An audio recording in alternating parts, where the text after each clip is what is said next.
Demander de nous concentrer dans la prière afin que Dieu nous aide dans la présentation de sa parole ce matin. Et nous saluons les uns et les autres l'Église du Christ de Montréal. Nous sommes revenus et nous nous réunissons en ligne jusqu'au nouvel ordre. Et nous allons aussi saluer nos amis qui sont sur les réseaux sociaux afin que la grâce de Dieu nous accompagne tous. Prions. Tendre Père, nous voici encore ce matin. Nous sommes venus pour t'adorer. Nous sommes venus pour te dire merci. Nous sommes reconnaissants pour tout ce que tu as fait dans nos vies depuis le sein de nos mamans jusqu'à ces jours. Tu as été pour nous un refuge et tu es avec nous jusqu'à la fin parce que ta parole déclare que tu es un Dieu qui n'abandonne pas. Merci pour ta parole que nous venons d'écouter par notre frère César et aussi par cette parole que nous venons d'entendre dans la lecture ce matin. Aide-nous à bien l'assimiler. Aide-nous à tenir bon. Nous avons compris que tu es toujours là, présent dans nos vies, dans les tempêtes, dans les déserts, mais aussi dans les moments de joie. Comme ce matin, nous sommes là, nous sommes en train de nous réjouir parce que nous savons que c'est toi qui as ressuscité Jésus d'entre les morts. Et la résurrection, c'est notre espérance. Et nous te louons pour tout cela et nous te demandons que ton esprit nous accompagne justement dans nos vies tant que nous serons ici-bas, jusqu'au retour de notre Seigneur et Sauveur Jésus-Christ. En lui seul soit la gloire d'éternité en éternité. Amen. Le message de ce matin, les titres se trouvent justement dans l'Apocalypse de Jean, au chapitre 6, le verset 9 jusqu'au verset 17. Il s'agit donc de la colère de l'agneau. Maintenant, on peut déjà commencer à se poser des questions parce que nous devons réfléchir pour comprendre ce message que Jean a reçu dans une vision et qu'il avait la mission de communiquer aux frères et sœurs qui traversaient la persécution au 1er siècle et en nous ce matin. Si nous pensons par exemple au festin des noces de l'agneau, qui est aussi un message que Jésus-Christ a enseigné dans son sermon sur la montagne, nous pouvons dire que le festin des noces de l'agneau n'est pas un conte de fées. De même aussi la colère de l'agneau non plus. Dans les évangiles et même dans les épîtres, la douceur du Fils de Dieu, sa tendresse, a été comparée à plusieurs symboles. Ce sont là des traits de sa personnalité. On peut dire que ce sont des traits de son caractère. Et il en a des traits de caractère. Le Fils de Dieu. Parce que lorsqu'il s'agit de l'agneau, ne pensez pas à un animal. L'agneau dans l'Apocalypse, dans les textes que nous venons de lire, il s'agit bien de Jésus-Christ, le Fils de Dieu, le Tout-Puissant. Celui qui était, qui est et qui vient. Alors, la tendresse du Fils de Dieu, même lors de son séjour ici-bas sur la terre, lui-même, en Matthieu chapitre 11, il dit, « Venez à moi, vous tous qui êtes fatigués et chargés, je vous donnerai du repos. Prenez mon joug sur vous et recevez mes instructions, car je suis doux et humble de cœur, et vous trouverez du repos pour vos âmes, car mon joug est doux et mon fardeau léger. Donc, nous voyons que Jésus est entré, pas de se vanter, mais de citer quelques traits. Mais ce ne sont que quelques traits de son caractère. Mais nous savons aussi que Jésus-Christ va être maltraité. Jésus-Christ va être maltraité, opprimé.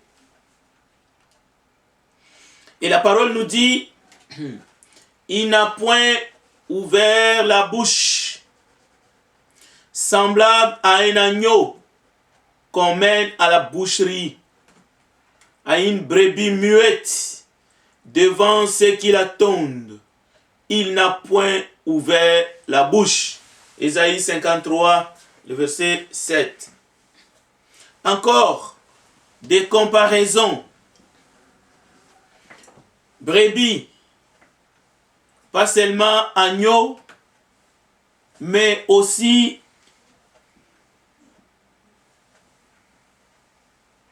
il est semblable à une brebis muette. Donc, nous voyons ici Ésaïe en train de peindre, en train de dire ce qui allait arriver plus tard. Mais il est dit en avance. Il s'agit ici d'un langage, mais un langage humain. Dieu ne parle pas aux humains en utilisant un langage divin. Il utilise un langage humain afin que les humains puissent comprendre. Alors Jésus a parlé en parabole. Nous voyons des comparaisons par rapport à ces traits de caractère. Et même lorsqu'il s'agit de la colère, c'est un langage humain et pas divin. Nous ne comprendrons pas ce que signifie la colère si Dieu nous parlait dans une langue des anges. Jean le Juif déclare l'agneau de Dieu qui ôte le péché du monde. Lui qui n'a pas bronché lorsque ses bourreaux l'ont conduit à la mort. Un jour, Jean dit, il manifestera sa colère. À un tel point que les humains, les hommes, les grands, les petits, les rois, les chefs militaires, s'enfuiront dans les montagnes, demanderont à ce que les montagnes s'écroulent sur eux, afin qu'ils se cachent.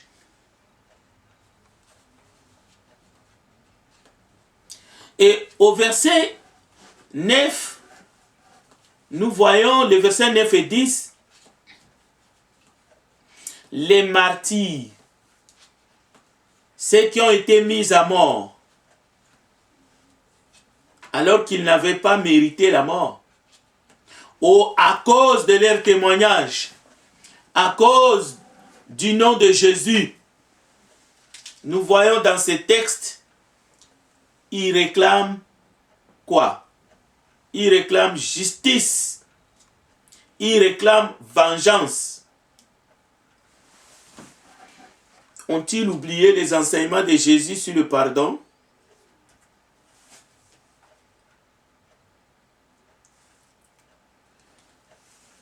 De leur lieu du repos, ils demandent jusqu'à quand? Jusqu'à quand, Seigneur? C'est de cela qu'il s'agit. Qu'est-ce qui fait que du coup, le martyr, oui, laisse-la. Qu'est-ce qui fait que du coup, les martyrs réclament justice?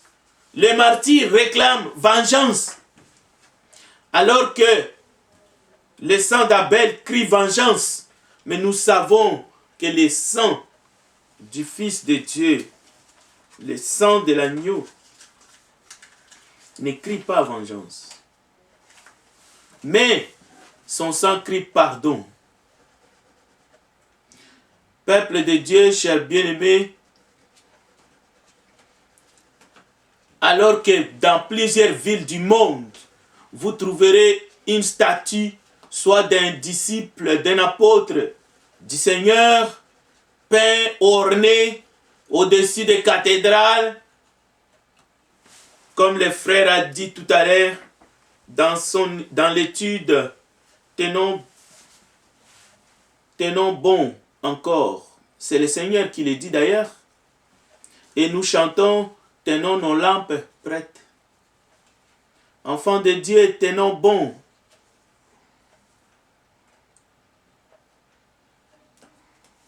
Les jours de la colère approchent.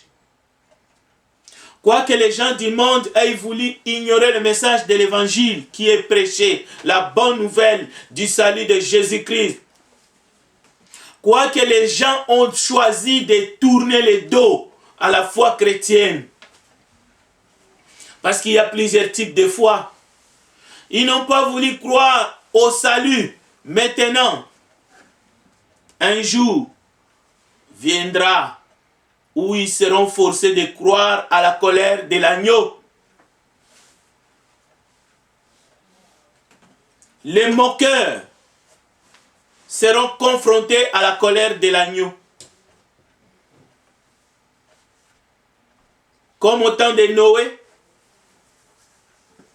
ils réaliseront, mais il sera trop tard. Parce qu'ils seront déjà perdus. Déjà en rejetant le message de l'évangile, on est déjà perdu et on est déjà condamnable.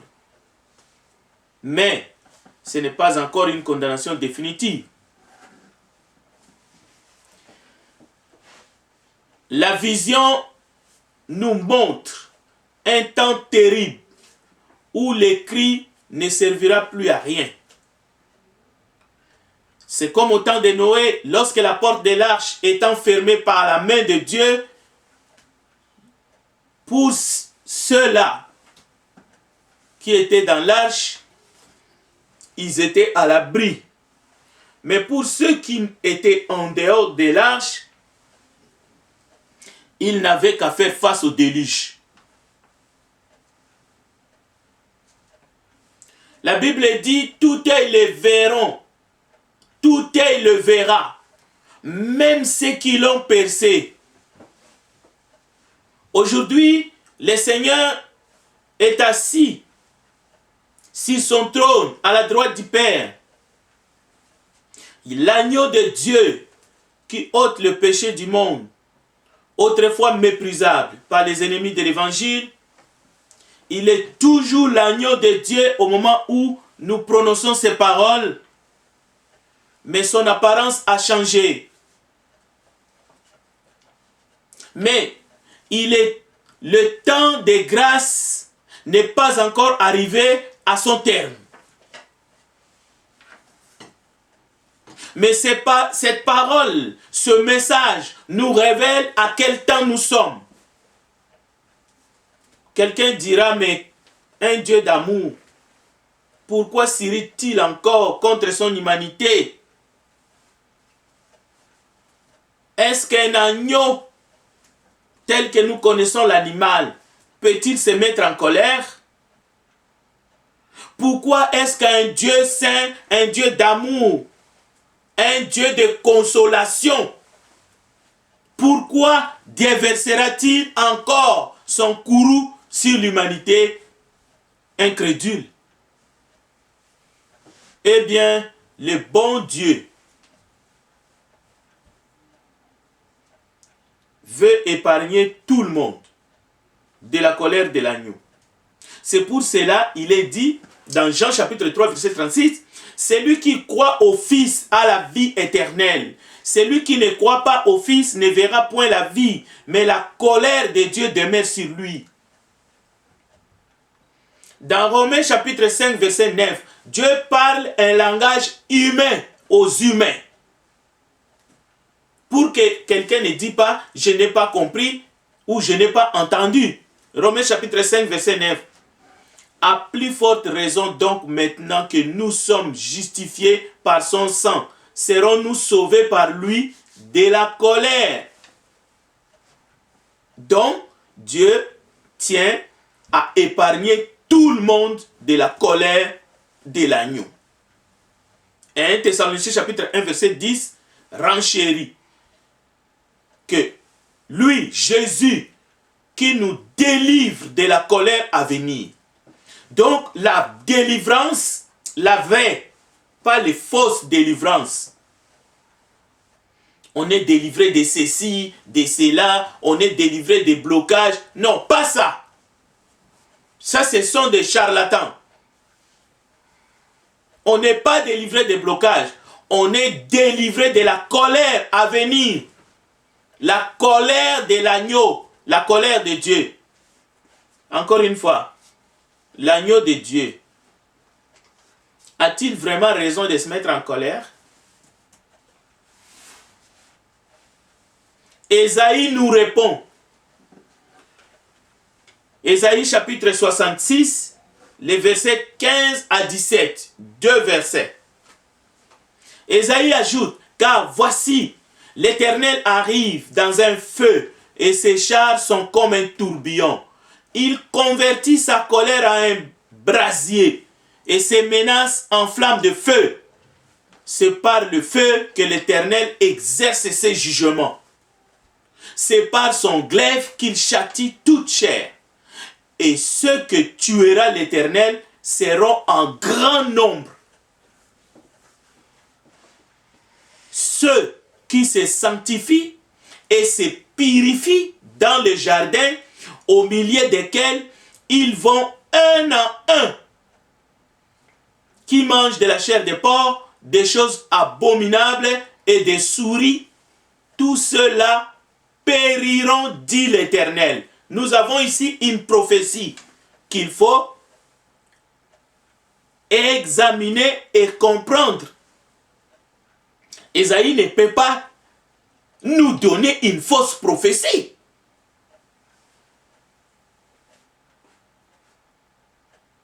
Donc, ceux-là qui vont tomber sous la colère de l'agneau seront en grand nombre. Et Jésus, lorsqu'il est venu, il a confirmé la prophétie. Il a dit quoi? Il y a deux portes. Une porte large. Il y a deux chemins. Le chemin est étroit et l'autre spacieux. Un plus grand nombre suivent le chemin large, passent par la grande porte. Pourquoi? Ils ont fermé les oreilles au message de l'évangile. Ils veulent vivre, ils veulent faire comme tout le monde, comme bon leur semble. Alors, l'agneau, bien qu'étant l'agneau de Dieu, il a tout à fait le droit de se mettre en colère. Le jour de la colère. Mais l'évangile est proclamé. C'est ça qu'il faut noter. Ce qu'il faut noter aujourd'hui, c'est que le Dieu bon se soucie de ses enfants. Il offre la protection à tous ceux qui lui obéissent, ne voulant qu'aucun périsse, mais voulant que tous arrivent à la repentance. 2 Pierre chapitre 3 verset 9. Voilà le message de grâce de Dieu. Sinon, même le mot grâce n'a aucun sens. Si on enlève la colère de l'agneau, le mot grâce n'a plus de sens du tout. C'est un chiffon qu'il faut jeter dans la poubelle. On est gracié toujours de quelque chose qui nous faisait mal. On est gracié de nos péchés. Mais on est sauvé de la colère. Dieu a toujours pris l'habitude d'envoyer ses prophètes. Depuis les temps immémoriaux. Pourquoi? Pour que les prophètes puisse avertir le peuple, afin que le peuple puisse se repentir de ses péchés. Dieu envoya ses prophètes avertir les habitants des anciens royaumes d'Israël et de Juda. Dieu leur disait de se repentir de leurs péchés. Et comme ils n'ont pas entendu, les habitants de l'ancien royaume d'Israël et de Juda ont été livrés aux nations envahisseurs. Dieu a averti encore les gens du monde de se repentir par la bouche de ses serviteurs, les prophètes. Le problème, c'est que le monde n'écoute pas Dieu. Le monde écoute le monde. Aujourd'hui encore, Dieu nous avertit par la bouche de ses serviteurs et de ses servantes. Chers auditeurs, chères auditrices, bien-aimés, enfants de Dieu, il n'y a en Dieu aucune ombre de mal. Il n'y en a pas. Si les expressions telles que la colère de Dieu, la colère de l'agneau nous étonnent au point de nous paraître excessives, c'est que nous n'avons qu'une faible compréhension de la sainteté infinie, de la justice éternelle de Dieu.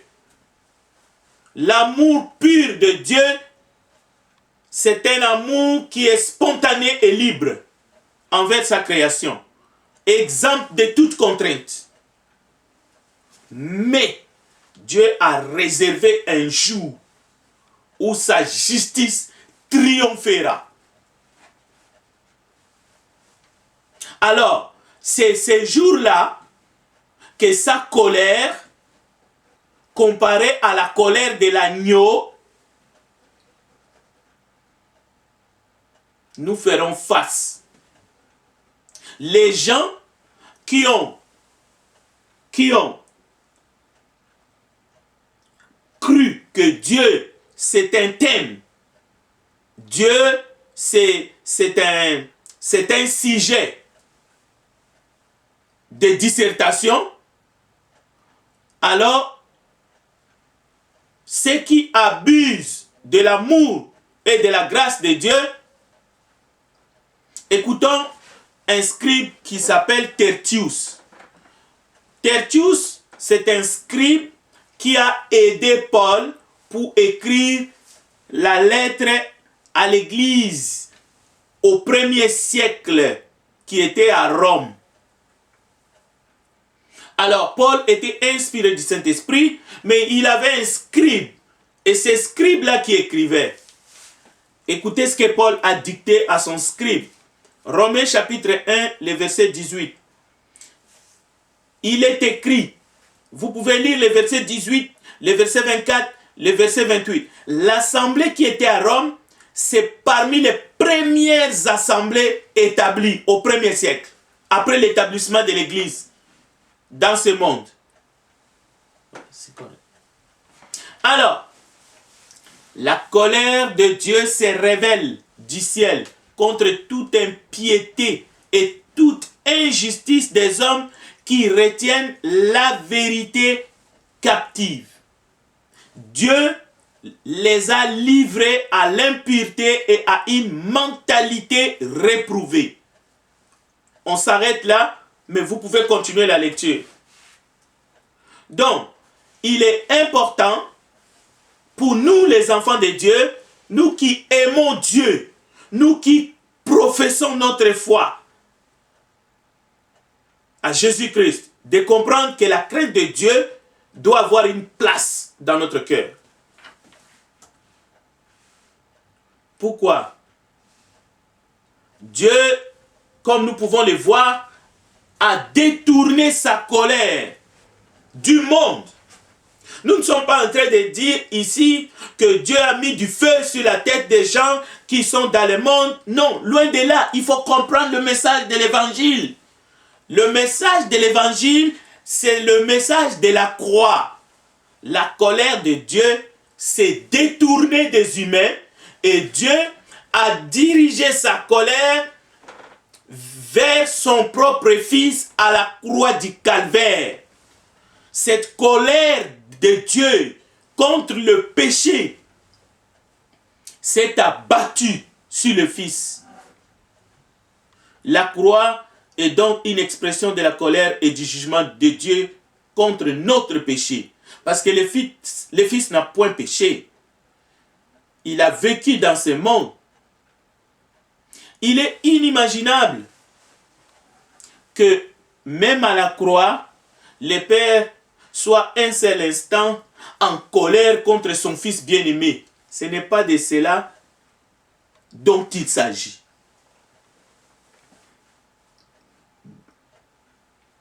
Parce que le Père a dit, voici, celui-ci est mon Fils en qui j'ai mis toute mon affection. C'est-à-dire tout son plaisir était dans son Fils parce que son Fils est venu faire sa volonté. Mais à cause de nos péchés, Dieu a détourné sa colère de nous et a dirigé cette colère vers son Fils qui a porté nos péchés sur la croix. La Bible déclare, le Père aime le Fils dans ses actions. Mais le Fils, c'est le substitut. Le Fils a pris notre place. Il a porté le poids de la colère de Dieu. Au fait, le Fils était notre représentant sur la croix. C'est pour cela Jean dit que Jésus-Christ est notre avocat. Le Paraclétos. Et il présente devant Dieu le seul argument efficace pour notre défense. Le seul.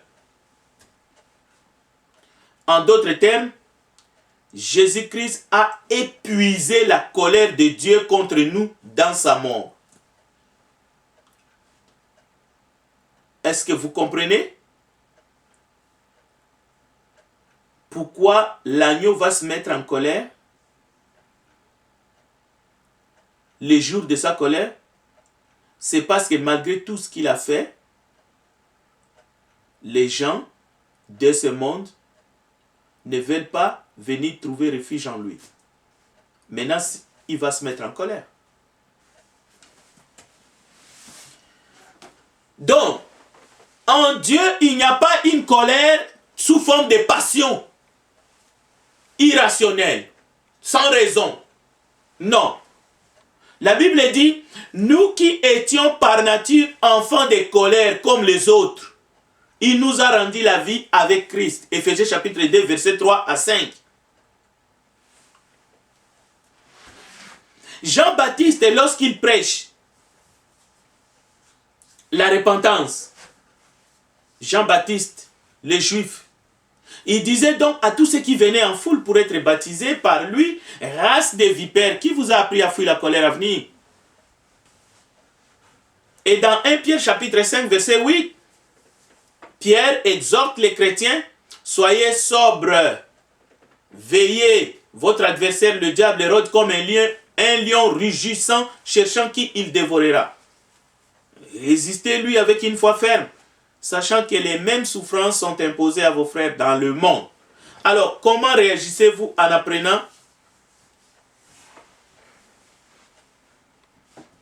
par exemple, qu'un proche, un être cher, est en train de rejeter la bonne nouvelle du salut en Jésus-Christ? Comment réagissez-vous? Êtes-vous indifférent? Dites-vous qu'il a le temps? Non. On se remet au travail. On intercède. On est parfois indigné. On pousse des soupirs et on lui tend la perche. On essaye encore de le persuader. Pourquoi? Parce que le temps nous est compté. Aujourd'hui, nous plairons le prince, le mari de notre reine qui est parti. Demain, ça sera le tour de quelqu'un d'autre. Nous ne sommes pas des éternels vivant sur la terre. Mais en Jésus, Jésus dira à une dame, si quelqu'un croit en moi, quand même, s'il serait mort, il vivra.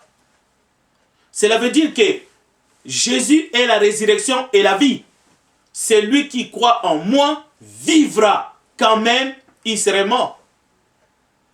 Et crois-tu cela? Donc, dans la parole de Dieu, nous avons, par exemple, ce n'est pas un message qu'il faut prendre au second degré. La colère de l'agneau, c'est une promesse comme toutes les autres promesses que nous avons dans la Bible. Le jour de sa colère. Mais il y a aussi la colère du lion rugissant que nous ne devons pas prendre à la légère. La Bible nous parle de la colère à venir. La Bible nous dit même que Dieu est un feu dévorant. Donc, nous avons le choix.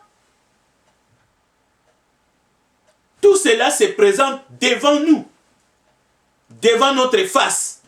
Nous pouvons lire les tableaux. Nous pouvons apprécier ces choses.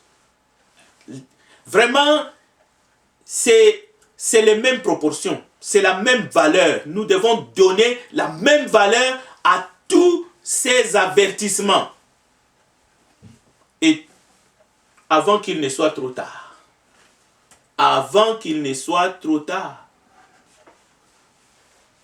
Vous le savez en effet, ce n'est pas par des choses corruptibles comme l'argent ou l'or que vous avez été racheté de la manière de vivre dépourvue de sens que vous avez hérité de vos ancêtres, mais par le sang précieux de Christ qui s'est sacrifié comme d'un agneau sans défaut et sans tache, prédestiné avant la fondation du monde. Il a été révélé dans les derniers temps à cause de vous. Par lui, vous croyez en Dieu qu'il a ressuscité et lui a donné la gloire, de sorte que votre foi et votre espérance reposent en Dieu.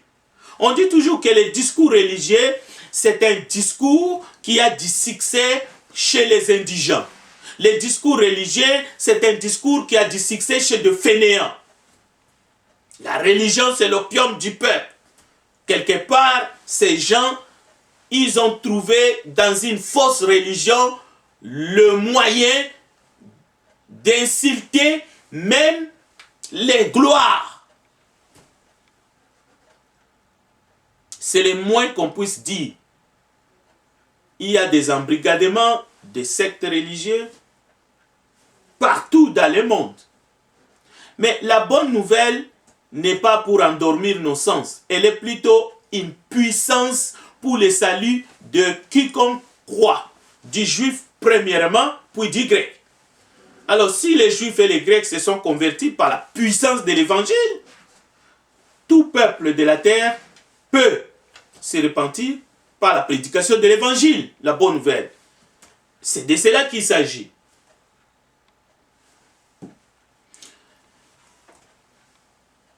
Nous nous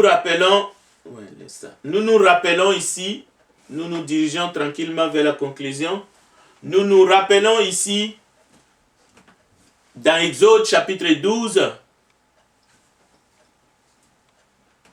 à partir du verset 1er jusqu'au verset 10, le soir précédant la dernière plaie et la libération du peuple juif en Égypte, les Israélites célébrèrent la première Pâque qui préfigure le sacrifice de Jésus-Christ. Les Israélites mangent du pain sans levain, de l'agneau et des herbes amères. Tout cela préfigure le sacrifice de Jésus-Christ, l'agneau de Dieu qui va donner sa vie. Les herbes amères représentent l'amertume et la tristesse liées à la souffrance que doit vivre le Messie. C'était un repas perpétuel jusqu'à la venue de Jésus-Christ.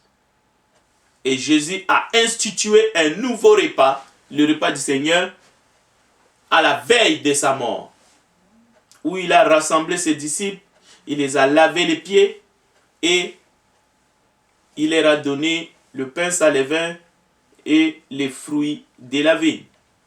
1 Corinthiens 5, verset 7 rappelle ces choses. Purifiez-vous donc du vieux levain afin d'être une pâte nouvelle, puisque vous êtes sans levain. En effet, Christ, notre agneau, a été sanctifié pour nous. Au cours de la dernière plaie, tous les enfants premiers-nés des maisons dont les montants des portes n'ont pas été aspergés de sang d'un agneau sont tués par un ange de Dieu appelé l'ange de la mort, y compris les fils du Pharaon en personne. Donc nous comprenons par ces enseignements, même dans l'Ancienne Alliance, que la colère de l'agneau est justifiable. Notre Dieu a toujours voulu que l'humain vive éternellement et ne meure pas. C'est pour cela même qu'il nous a envoyé un évangile éternel. Mais nous avons des mises en garde. Jésus a répété plusieurs fois, faites attention, les prostituées vous dévanceront dans le royaume des cieux. Dans Jean chapitre 11, verset 25 à 27, Jésus est en train de dire à une femme, tu dois croire à ces choses. Jésus lui dit, je suis la résurrection et la vie. Celui qui croit vivra quand même il serait mort. Et quiconque vit et croit en moi ne mourra jamais. Crois-tu cela? La dame répond, oui Seigneur, je crois que tu es le Fils de Dieu qui devait venir dans le monde. Maintenant la question est de savoir ce matin, crois-tu vraiment dans ces choses? Est-ce que tu baignes dans une foi qui va t'élever au-dessus de toutes les souffrances, au-dessus de la mort, afin que tu puisses vivre éternellement avec ton Dieu, ton Créateur? C'est ça la question, c'est ça la vraie adoration en esprit et en vérité. Nous ne sommes pas ici pour nous conforter, pour essayer toujours de garder une bonne place dans un coin, dans un petit coin au bout du monde. Nous ne connaissons point les jours de l'exécution du décret divin. Nous ne connaissons pas les jours du déclenchement de la colère de l'agneau. Nous ne connaissons ni l'heure ni les jours. Mais nous devons être prêts à toute heure, nuit et jour. Matthieu chapitre 6, verset 19. Mais les hommes et les femmes de ce monde continuent à amasser des trésors sur la terre, où la teigne, la rouille détruisent, et où les voleurs percent et dérobent. Mais Jésus dit, amassez-vous des trésors dans les ciels, où la teigne et la rouille ne détruisent point, et où les voleurs ne percent ni ne dérobent. Donc n'ayez pas peur, n'ayez même pas peur de la mort. N'ayons pas peur. Les enfants sont en train maintenant d'être touchés et mourir à 16 ans, à 22 ans. Le problème n'est pas d'avoir peur de la mort, il faut avoir peur de la colère de l'agneau. Voilà pourquoi nous devons nous mettre sous le sang de l'agneau. Nous devons nous mettre à l'abri. Nous devons mener une vie de sanctification. C'est plus que jamais nécessaire. Car là où est ton trésor, là aussi sera ton cœur. Et n'oubliez pas qu'à chaque jour suffit sa peine. Sauvez-vous de cette génération perverse. Jésus a déjà été sacrifié sur l'autel. La prophétie a été accomplie. Et Jésus a dit, tout est accompli. Donc, à vous et à moi, maintenant, d'aspirer à ces belles promesses que nous avons dans la parole de Dieu. Le loup habitera avec l'agneau et la panthère se couchera avec les chevreaux. Et la Bible continue, les veaux, les jeunes lions et le bétail qu'on engraisse vivront ensemble. Et un jeune garçon les conduira. Nous ne sommes pas en train de faire l'évangile de bétail. Non, ce n'est pas l'évangile de ferme. C'est-à-dire, ne gardez pas les animaux dans votre esprit. Dieu utilise un langage humain pour que nous puissions comprendre les choses merveilleuses qu'il est en train de nous préparer. Jésus a dit, je m'en vais vous préparer de place, afin que là où je suis, vous puissiez y être. Les loups et le petit de l'agneau paîtront ensemble. Ésaïe 65, verset 25. Les lions comme le bœuf mangera de la paille et le serpent se nourrira de poussière. On ne fera plus de mal ni de violence sur toute ma montagne sainte, dit l'Éternel. Donc, alors que ceux qui retiennent ou ceux qui ne veulent pas céder à l'évangile de la croix, ceux qui ne veulent pas abdiquer, vont commencer à dire aux montagnes et aux rochers, tombez sur nous, cachez-nous loin de la face de celui qui est assis sur le trône et de la colère de l'agneau.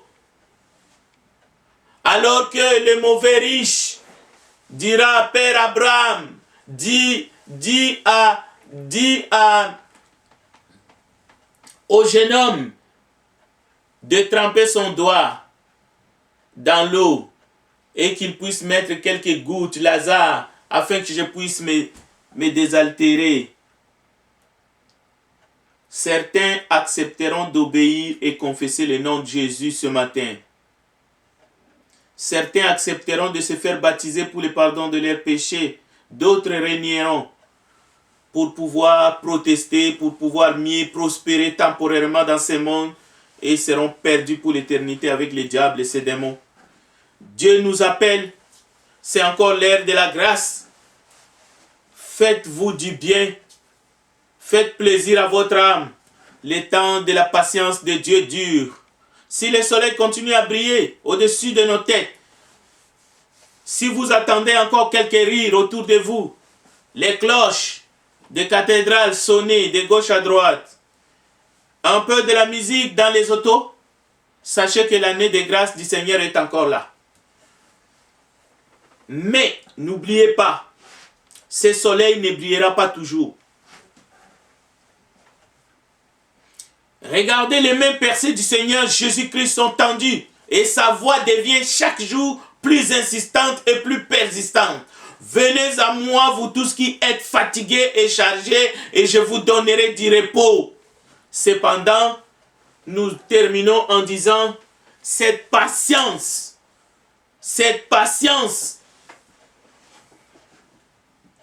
infinie de l'agneau touchera à sa fin. Sa justice sera effective. Sa patience cédera à sa justice. Et lorsqu'elle éclatera, les gens de ce monde seront terrifiés. Ils vont courir ça et là comme des antilopes, comme des fous, nous dit la Bible, comme des animaux aux abois ou des fourmis affolées, voulant se cacher dans les entrailles de la terre, mais ils ne pourront pas. Les montagnes ne les écouteront pas. Mais pour le moment, nous bénéficions tous de la même opportunité pour saisir cette grâce infinie de Dieu. Si cette grâce ne vous persuade pas et ne vous touche pas, préparez-vous alors à affronter la colère de l'agneau, mais qui sera sans pitié pour les misérables. Et devant l'agneau, en furie, personne ne pourra fuir. Mais par contre, ce matin, vous pouvez fuir la colère à venir, comme Jean disait, par la foi, la repentance, la confession, le baptême pour le pardon de vos péchés. La grâce de Dieu est possible. La croix est dressée devant nous ce matin, afin que quiconque veut, afin que quiconque croit puisse se mettre à l'abri et qu'il puisse être sauvé de la colère, qu'il puisse être sauvé de ses péchés, qu'il puisse saisir la vie éternelle. Chers frères et sœurs, voilà le message de Dieu pour nous, pour nos enfants et pour nos familles. N'oublions jamais que l'amour de Dieu est pur et sa colère et la colère de l'agneau est juste. Que Dieu bénisse sa parole et que Dieu vous bénisse richement. Je retourne la parole chez notre frère Jérémie qui nous dirige ce matin.